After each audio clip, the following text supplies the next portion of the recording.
आज से लगभग 2500 साल पहले पुराने चाइना में एक संत पैदा हुए। उनका नाम था लाओ त्सु। लाओ त्सु की गिनती अपने समय के सबसे समझदार और बुद्धिमान लोगों में की जाती थी। यहाँ तक कि चीन के सम्राट भी उनके पास सलाह लेने आया करते थे, क्योंकि लाओ त्सु की बुद्धिमानी के सैकड़ों किस्से प्रसिद्ध थे और उनका बड़ा मान सम्मान भी था पूरे चाइना में। एक बार कुछ ऐसी ही घटना घटी। सम्राट के दरबार में एक व्यापारी आया जिसके पास 2 फूल थे। उसने सम्राट के सामने एक शर्त रखी कि अगर सम्राट पहचान ले कि इनमें से कौन सा फूल असली है और कौन सा नकली, तो वो ये दोनों फूल सम्राट को भेंट पाएगा। लेकिन अगर सम्राट नहीं पहचान पाते तो फिर उतना ही धन सम्राट को व्यापारी को देना पड़ेगा। सम्राट ने शर्त मान ली। अब सम्राट के सामने 2 फूल लाए गए, जिनमें से एक असली था और दूसरा नकली। लेकिन उन दोनों में फर्क कर पाना बड़ा मुश्किल था, क्योंकि देखने में दोनों बिल्कुल एक जैसे लग रहे थे।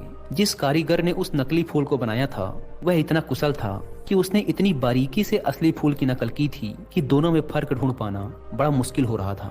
अब सम्राट उलझन में पड़ गए और जैसे ही सम्राट संकट में पड़े उन्हें याद आई लाओ त्सु की। लाओ त्सु को बुलावा भेजा गया। क्योंकि लाओ त्सु की समझदारी के किस्से बड़े मशहूर थे, इसीलिए व्यापारी भी थोड़ा सा घबरा गया। हालांकि वह लाओ त्सु से कभी मिला नहीं था, लेकिन उसने उनके बारे में सुना बहुत था कि लाओ त्सु बहुत ही बुद्धिमान व्यक्ति हैं। लाओ त्सु तक संदेशवाहक ने संदेश भेजा कि सम्राट एक दुविधा में फंस गए हैं। 2 फूलों में पहचान करनी है, लेकिन सम्राट पहचान नहीं पा रहे हैं। लाओ त्सु सम्राट के दरबार में पहुंचे। लाओ त्सु ने उन दोनों फूलों को बड़े ध्यान से देखा और उनमें फर्क पहचानने का प्रयास किया। लेकिन लाओ त्सु भी दुविधा में पड़ गए। वो भी थोड़ा परेशान हुए, भ्रमित हुए कि इनमें से कौन सा फूल असली है और कौन सा नकली, क्योंकि देखने में दोनों फूल हूबहू एक जैसे थे। लाओ त्सु को भी उनमें अंतर कर पाने में बड़ी मुश्किल हो रही थी। फिर लाओ त्सु ने व्यापारी से थोड़ा सा समय मांगा और वो टहलते हुए दरबार की खिड़की तक गए और उन्होंने उस खिड़की को खोल दिया।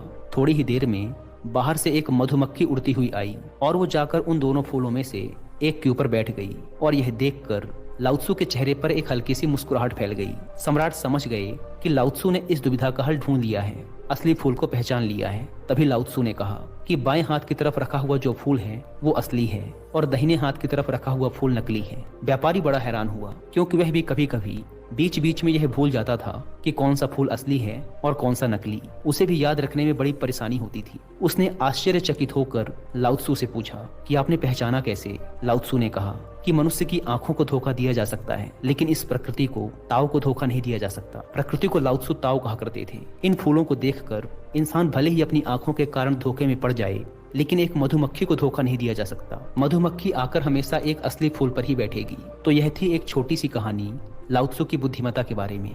यह कहानी हमें सिखाती है कि अगर हम ध्यान दें तो हमारे आसपास ही बड़ी से बड़ी समस्याओं